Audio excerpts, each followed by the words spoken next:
नहीं सकती। तो जो साथ के दूसरे बहुत सारे लोग इकट्ठा हुए थे, क्योंकि गंगा का अवतरण था तो भारी भीड़ आई थी।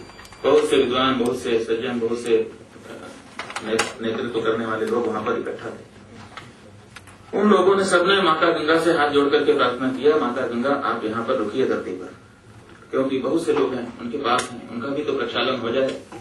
जब बड़े लोग आते हैं तो एक कार्य के लिए आते हैं, लेकिन अनेक कार्य करके चले जाते हैं। प्रयोजन एक कोई बनता है, लेकिन अनेक आनुषंगिक कार्य भी उनके द्वारा संपन्न हो जाते हैं। तो आप गौतम ऋषि को पाप मुक्त करने के लिए जरूर आई हो, लेकिन आप दूसरे लोगों के भी पाप हटाने के लिए विराजो। गंगा ने कहा नहीं, मैं नहीं रुक सकती। का कारण क्या है आप बताइए, क्यों नहीं रुक सकती? तो गंगा ने कहा देखो, मेरे स्वभाव की बात, हर आदमी का अपना एक स्वभाव होता है। गंगा ने कहा मेरा भी एक स्वभाव है, और वो स्वभाव क्या है कि मैं मानिनी हूं।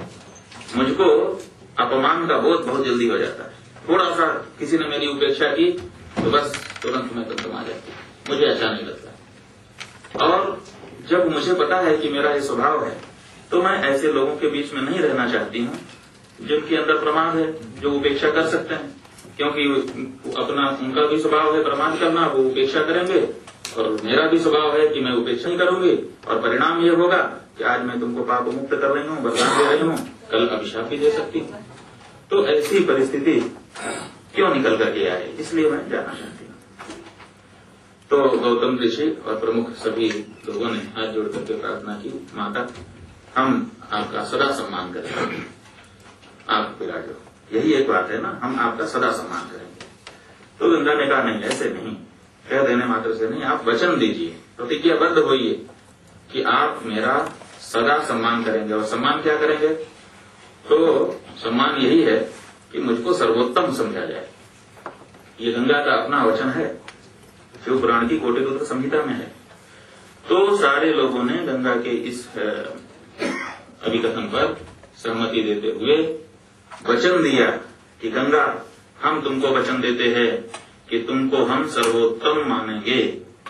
सर्वोत्तम जितनी नदियां हैं उनमें सबसे उत्तम नदी आपको हम सिखाएंगे, ये हम आपको वचन देते हैं, इसलिए आप रुक जाइए। तो गंगा ने कहा ठीक है, अगर आप सर्वोत्तम मानते हैं तो रुक सकते हैं, लेकिन एक और वचन दीजिए। तो सब घबराए। लोगों ने कहा कि अब क्या है, आपने तो एक ही वचन के लिए कहा था, हम लोगों ने दे दिया, अब आप दूसरा वचन क्यों मांग रहे हैं?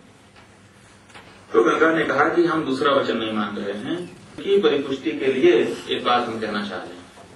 कहा कहिए। कहा कि आप वचन दीजिए कि प्रति 12 वर्ष के अंतराल पर आप मेरे पास आएंगे और आकर के ये विश्वास मुझको दिलाएंगे कि जो वचन आपने दिया है अभी भी आपको वो वचन याद है।